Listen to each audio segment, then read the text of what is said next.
I find by allowing people to experiment with learning and experiment with applying and with failing and succeeding all taking place in the same second, you hear and you sense such tremendous growth.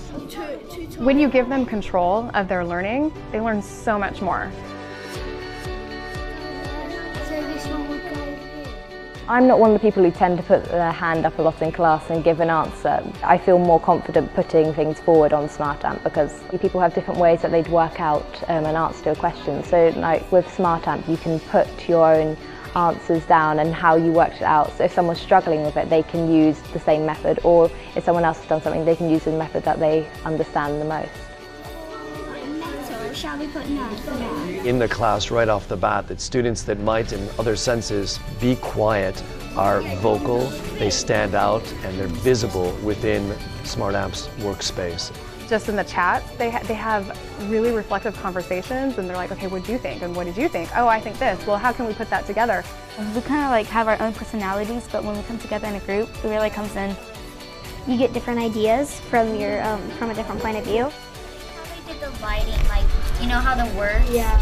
That really stands out. If they can discuss their ideas, they build upon their own learning, they build upon their own knowledge, they collaboratively pull their ideas, but then eventually turn it into their own piece of learning later on.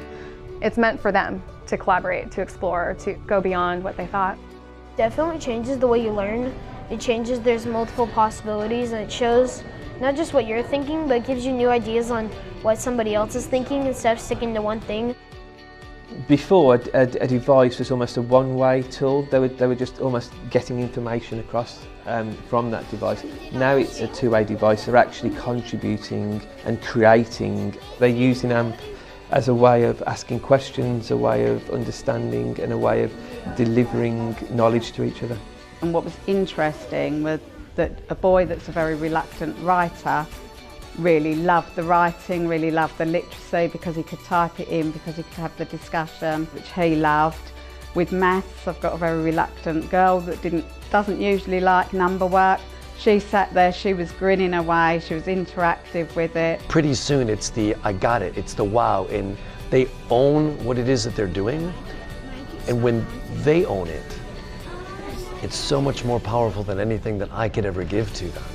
It changes the way you learn because it teaches you how to interact with other people instead of going off and doing whatever you want all alone. It's teaching you real life things that you need to know about working with other people in projects for future times. You could just take control of whatever you want to do. Your imagination can literally be set free.